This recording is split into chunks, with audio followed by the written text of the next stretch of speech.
Today we're going to discuss creating a supportive environment.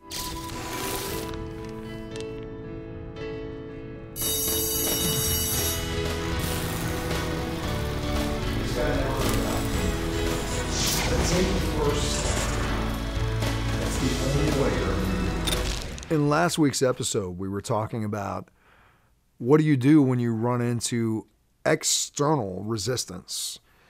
And I know we ran a little bit long on that take last week, and there was a reason why, is we really had a lot of requests for information on that. And the reason we're concerned about time is two reasons. One, we host these videos on our site, but we also put them up on YouTube, MySpace, Facebook, and they've got some time restrictions.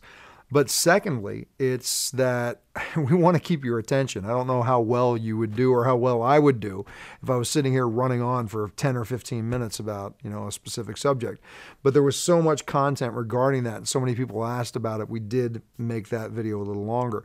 And this one may also run long because, again, people were asking a lot of questions regarding this topic, which really followed up nicely to what we released last week, which is, how do you create a supportive environment when you don't have that available to you?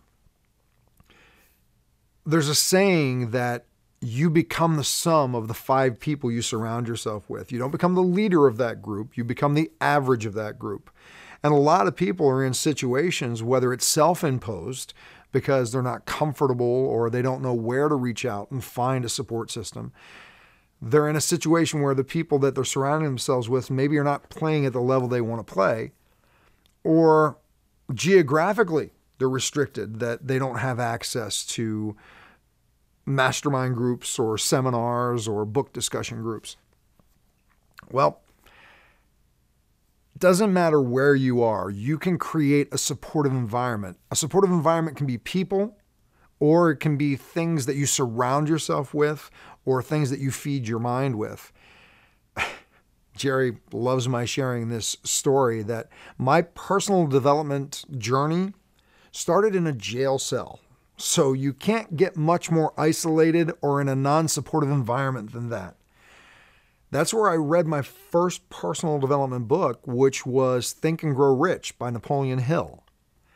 And that book impacted me so dramatically. One of the things that Napoleon Hill shared in that book was that, I don't remember whether it was him specifically or someone that he was sharing the story about, they didn't have access to a mastermind group either.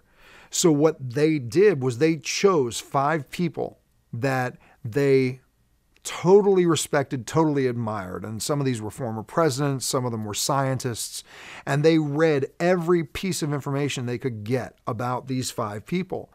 And then when they had a problem, they would say, what would George Washington do? What would Ben Franklin do? What would John F. Kennedy do? They knew so much about these people, they could actually create little conversations based on understanding how these people dealt with those situations. So even if you're isolated in a remote village somewhere watching this on YouTube or our website, you have access to that information by searching. Pick out people that you want to emulate, that you want to learn from, that you would be honored to surround yourself with. Now, some people, their geographical restriction is not that bad. Another part of my journey was, as I progressed, I was living in a small town called Lock Haven, Pennsylvania, very small population.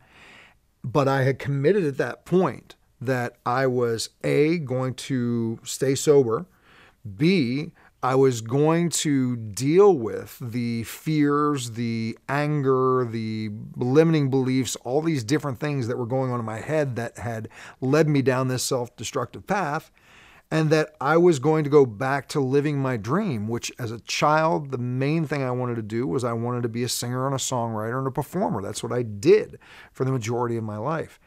And I committed to those things. So even in this little town, Lock Haven, I found groups of people who could help me and support me in that journey.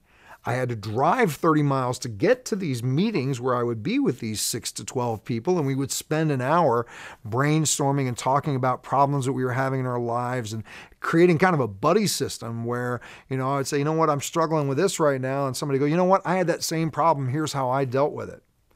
and you progress. You progress on this journey of self-awareness. You learn new skills. You move to certain levels. And then you grow past that group and you need to go, okay, what's next? Some of those people will grow with you and some won't. Another one of those areas for me was in music. Again, in that part of Pennsylvania, I had gotten back into the music industry and I had the joy of being in one of the top drawing bands in that region for that time. And we reached a place where we were filling clubs and we were doing better than national acts on attendance at clubs.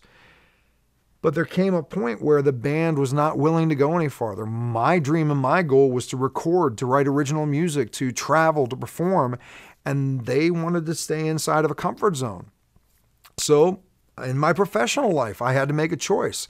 I actually made the choice to physically relocate because I didn't have the resources and the support system for what I wanted to achieve in Lock Haven. I moved to a town in New Jersey that was right outside of New York City. Now I was immersed in the music industry. And with that move, I was not only immersed in the music industry, I found opportunity to go to workshops and book discussion groups and seminars to also grow in the personal development journey. They kind of coincided with that move. Now, I also reached a point, even being in New Jersey and New York City, where the challenge was I would go to these seminars, I would get all this great information, and then I would be sitting around going, I don't have anybody else to talk to and to learn from. So what did I do? I got involved in creating a group that got together on a regular basis. We were called the Seventh Power. We created it as a nonprofit corporation because we wanted to take and contribute to others. And we all got together to share our experiences, and we had book discussion groups, and we did all these things. We created that environment.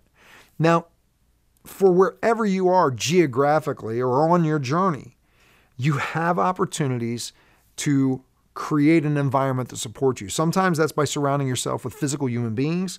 Sometimes it's by the books that you read, the television shows you watch, the websites that you visit. There was a point in my life that my environment was my bedroom, and I papered the walls in my bedroom with printings of not just motivational sayings, but things that I had committed to myself. You will do X. And my wall, every time I looked around me, there was things in front of me that were reminding me of the journey that I was on. It was an environment that was supporting the fact that I was on this path of growth. I was committed to success in my relationships, in my health, in my sanity. Your environment can be many things. There's a saying that 2 brains are more powerful than 1. So the action step that we want to offer in this video, it's going to be different depending on where you are geographically for some of you.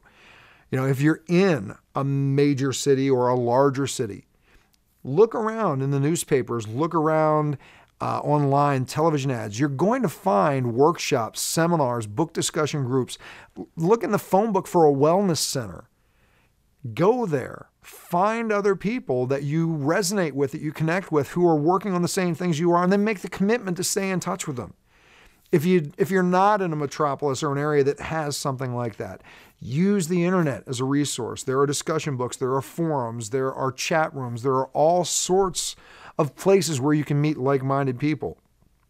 And if you're in such a rural area that you don't have much access to either, and I'm sorry, you do have access if you're watching this video to do the internet, do what Napoleon Hill talked about. Create that mastermind group by studying the lives of people that you want to emulate.